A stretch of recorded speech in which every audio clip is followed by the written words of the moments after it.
Thank you so much for being here. I've been here now for a total of 30 days, pretty excited to bring some more content for you. It's been a roller coaster of a ride so far.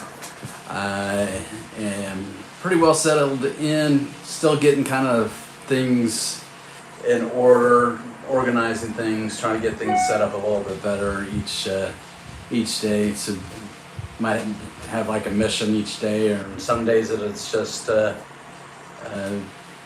hanging out here, just recuperating from what we've been doing the day before.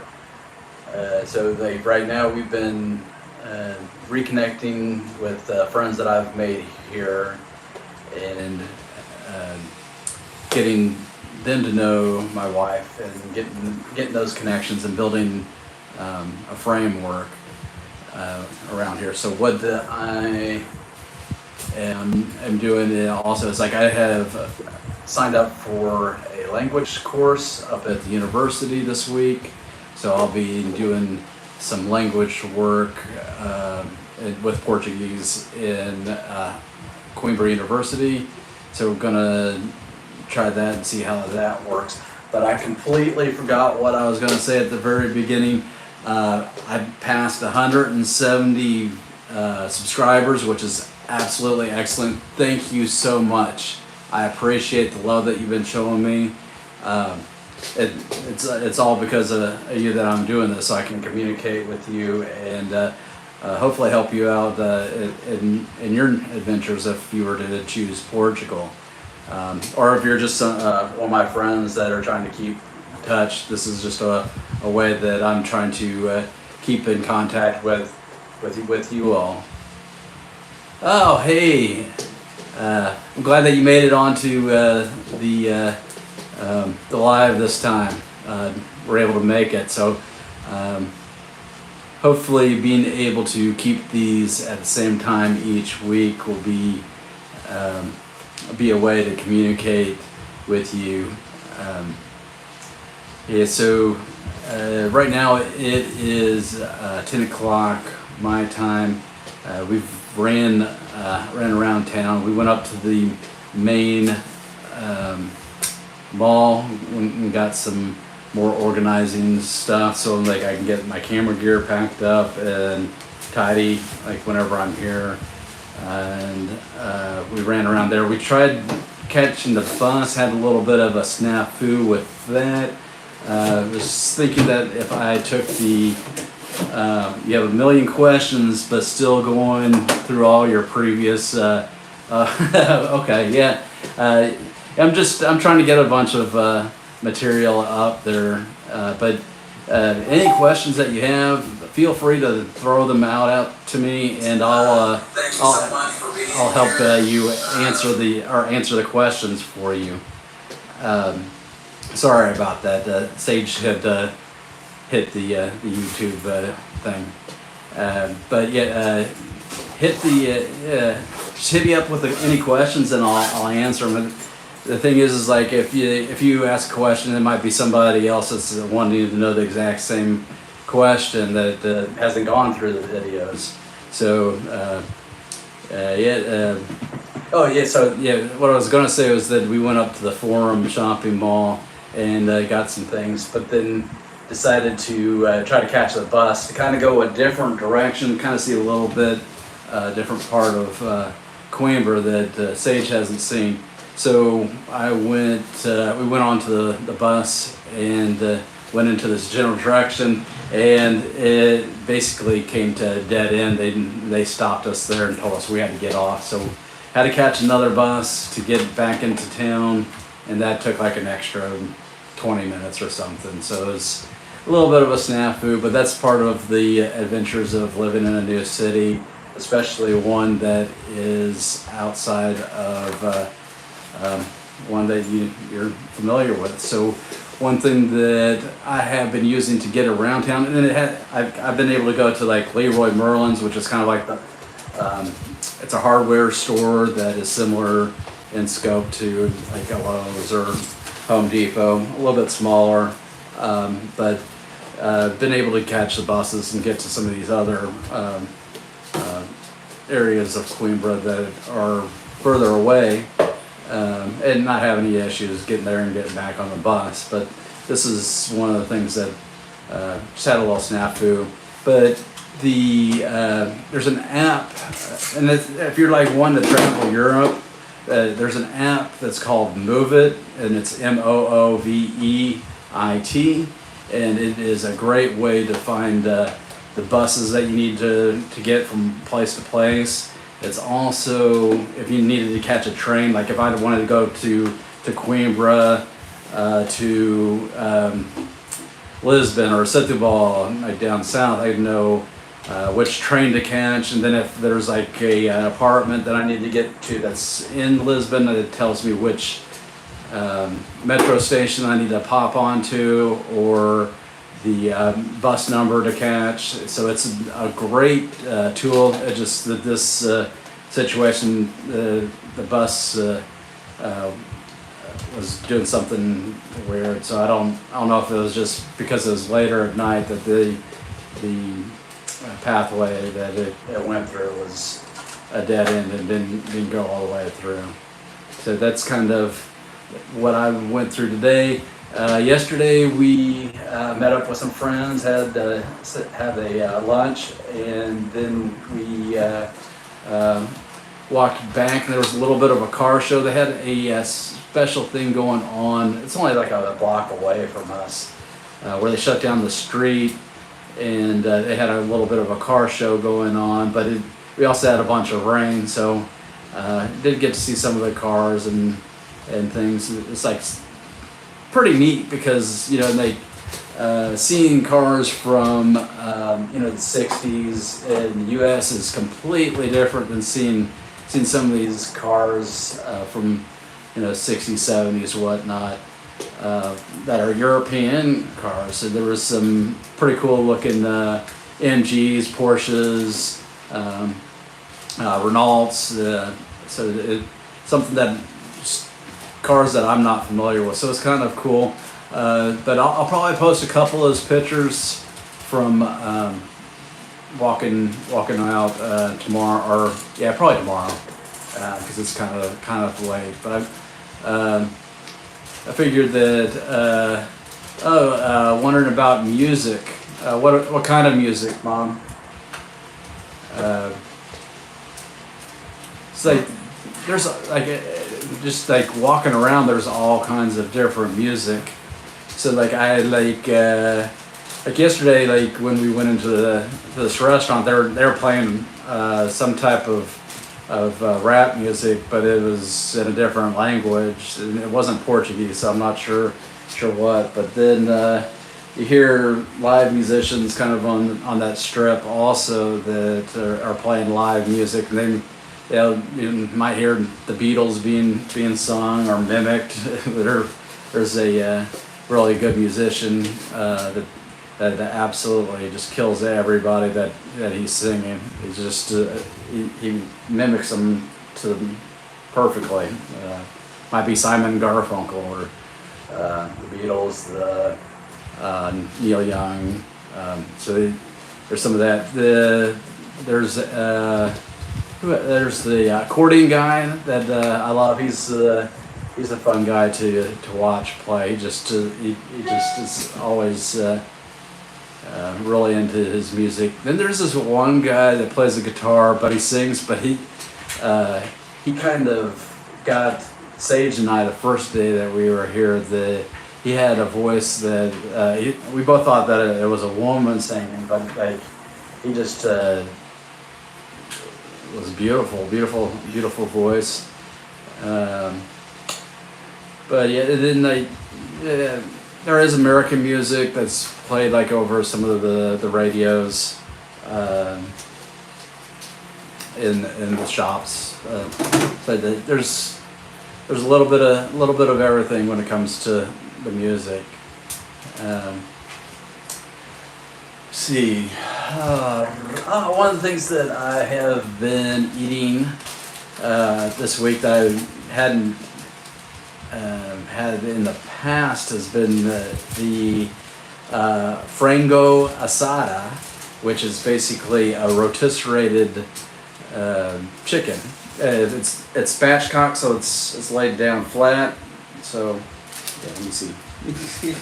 So it's just like laid down flat, and they have it at the supermarket. And after the car show, it was raining, so we kind of tried to escape the rain by going into the restaurant really quick.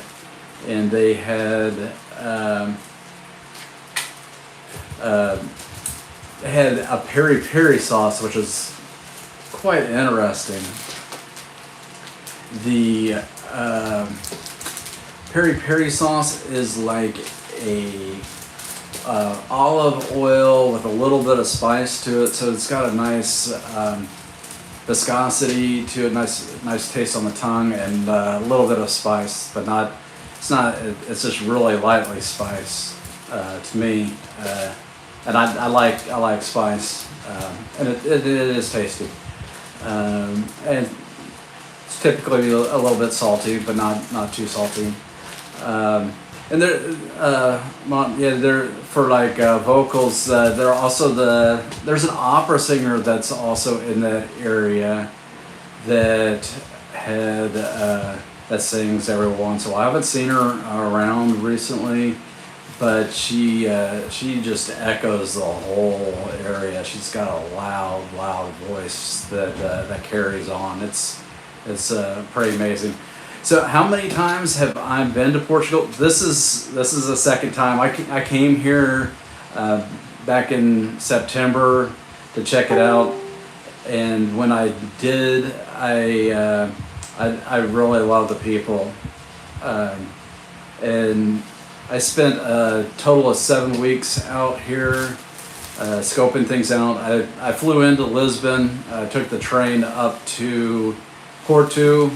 And in the process of being up in Portugal, I kind of was getting over the jet lag and kind of getting my bearings and learning a few small phrases in Portuguese so I can kind of get around a little bit. Because I learned fast that I'm going to need to speak a little bit of Portuguese. I went to the train station and I had no clue. I was so lost. But yeah, I spent 7 weeks here. After a few days in Porto, I came down here to Coimbra, and I met some people here that are in the expat community that absolutely helped me get my feet on the ground and learn things. Especially a friend of mine, his name's Dave. He's helped me get a bus pass the first time that I was here, so I was able to ride in the buses and get a little bit further around town and stuff, and just had a good time with him, made a good friendship with him and some other people here, and it's kind of cool because like the expat community is really nice. There's another guy that's named Dale who it was just from the group. Like we had a lunch, and then all of a sudden, like I'm in my bed and with the window open, and I hear his voice. I'm like, I'm pretty sure that's Dale, and so I go outside and see what he's doing. It's like, oh yeah, I live like in this house right next to you. So it's kind of a small world, which was pretty neat. And then I also explored some other places on that visit. Checked out Tomar, and went back down to Lisbon and Évora, Setúbal, and Sintra. But mostly like the scouting trip was about looking at Portugal. Like, could we live here? Is this a livable place? I mean, you do the research and you see that it's one of the safest nations in the world. It's supposed to be a pretty clean and green place. And then the healthcare is supposed to be excellent. So I came here just to kind of check those things out to see if this was a livable place for me. And you can check out the videos that I've done on the livability of Coimbra, livability of Porto. The expat groups, basically I got them through Facebook, just looking up Facebook. So I believe that the Coimbra one is just Coimbra expats, and then there's American Friends in Portugal. Those have excellent resources. The American Friends in PT has some amazing resources on the D7 visa, and then they keep it up to date and have everything that is required for you to move to Portugal. So it's pretty amazing. Yeah, so great questions, Adam. So what else? Seems like I answered your question, but it seemed like I had another thought within there. Because I went to those other places, then went back home. But the whole thing of moving outside of the United States has been an ongoing thing. So it's not something that just dreamt up overnight. This is something that we've been looking at for over 10 years, close to 15 years. When we first started looking, we looked at places like Costa Rica, and the prices kept on going up. Let's see. So like we checked out Costa Rica, and we also had checked out Ecuador. I went to Ecuador a couple times. I was really wanting to do a biology program down there, but that all that didn't work out. And I have like great friends in Ecuador, and then I ended up checking out Chile with Sage, and we spent like 3 weeks down there, and we were just in awe with like the clean water, how green like Valdivia was. And then we were looking to move there, and then they Chileans decided to riot and ended up writing a new constitution and everything. So we put that on hold and decided to kind of see how that played out, and figured that this was probably not the ideal time to go to Chile. And it just seems like that was the right choice. But you know, like Portugal might not be the end place. But yet, like with what you were saying about expat communities, that's something that I really saw in the Facebook expat communities in Ecuador and Chile. There is a little bit of that in the American Friends and PT, but the moderators over there, I think that they do a really good job of keeping that at bay. And Coimbra, that's right, that page is, there's almost no drama there. Whenever you get people together, there's going to be drama. There's going to be some level, but for the most part, it's pretty civil here. But I mean, the people here are very cordial. Like, the Portuguese are very cordial. I'm always amazed whenever I'm walking around and going across the crosswalk. I expect like a car to just, pass right through, but they always, not always, I'd say probably 90% of the time, the drivers stop and let everybody that's at the crosswalk pass. And it's mind-boggling to me that people do that, just with how aggressive the drivers are in the United States. It's a little bit of a transition. One of the other things that I've had that was a little bit different is like the mustard here. It's great. Like you might get like what's considered like a yellow mustard, but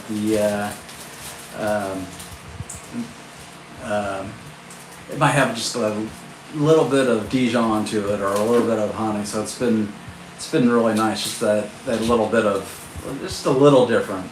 It's pretty nice. But the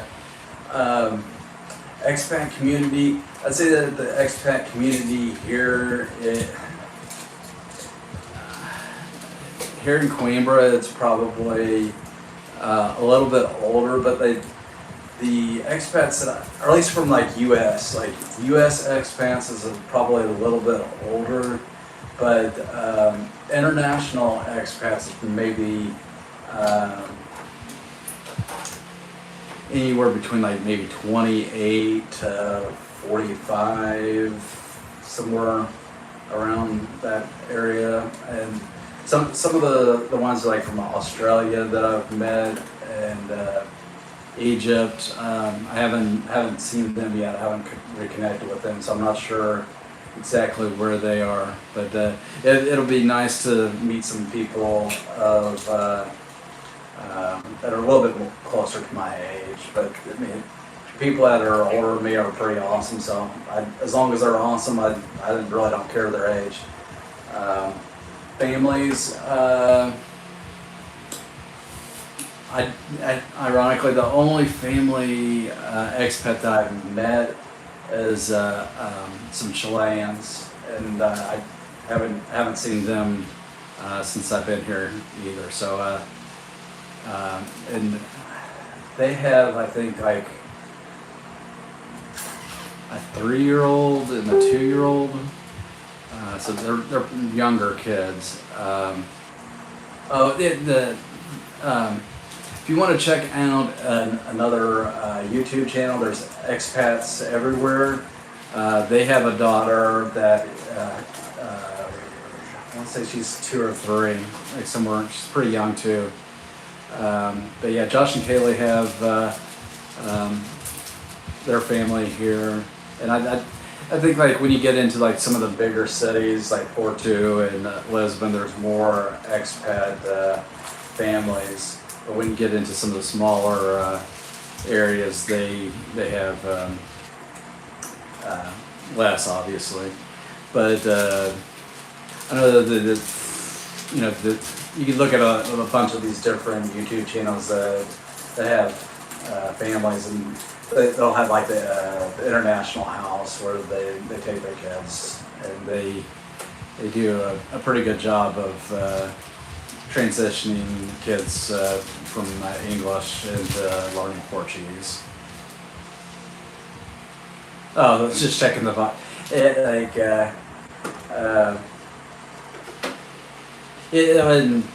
like a lot of people, they're here, but then they're like, they've set up base so that their families are coming in and visiting them. Like my friend Dave, his wife's or his sister-in-law, his wife's sister is here in town, and they're the people's families that are here, and there's like another David, like his son and his family are here visiting them. So it's a pretty good thing. And hopefully, like my daughter will come visit me, like when she has her footing to be able to make that exploration.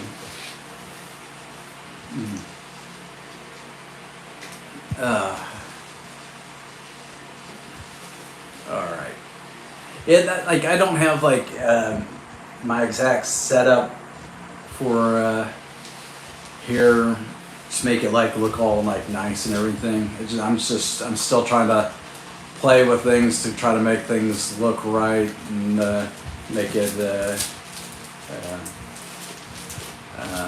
work. So I appreciate the questions. This has been a really good live chat. I've been here for a month, which just amazes me. I mean, I guess in a couple days it'll be technically a month, but been here for 30 days. But yeah, I'll keep on doing these every week. Try to keep things going, and ever have this go on every single week at 5 o'clock Eastern, 10 o'clock my time, and try to do like a 15-minute Q&A just to get a little bit of exposure and help anybody that's looking to move to Portugal, or just share my experience of what I've done to get where I'm at. It's an experience, you know. I might not do everything perfectly, but I'm doing it and putting one step and one foot in front of the other, and just trying to get these things knocked out. And then one of the big things that I need to work on is we have a SEF appointment, which is basically where they look at all of my finances and everything to make sure that I'm still able to take care of myself living here in Portugal, and that happens in August. So there's a couple things that I need to get in order to be able to take care of that. Then that'll allow me to stay in Portugal for another year, and be able to continue to have this discussion with you all. But yeah, if there is any other questions, go ahead and pop them into the comment section. Even if this is after the video's ended, I'll go ahead and answer any questions in the comment section. And I think what I'm going to do is I'm going to go ahead and close this off. Again, thank you so much. I have made the milestone of 170. My goal is 1,000, but you have to, make incremental goals in order just to obtain the results that you want. So, going to be trying to get to that 200 subscribers, and then keep on going. I really appreciate you all being here, asking me questions. It helps me out in being able to be in front of the camera. So thank you so much. You all are great, and I love every single one of you. All right, yeah, take care.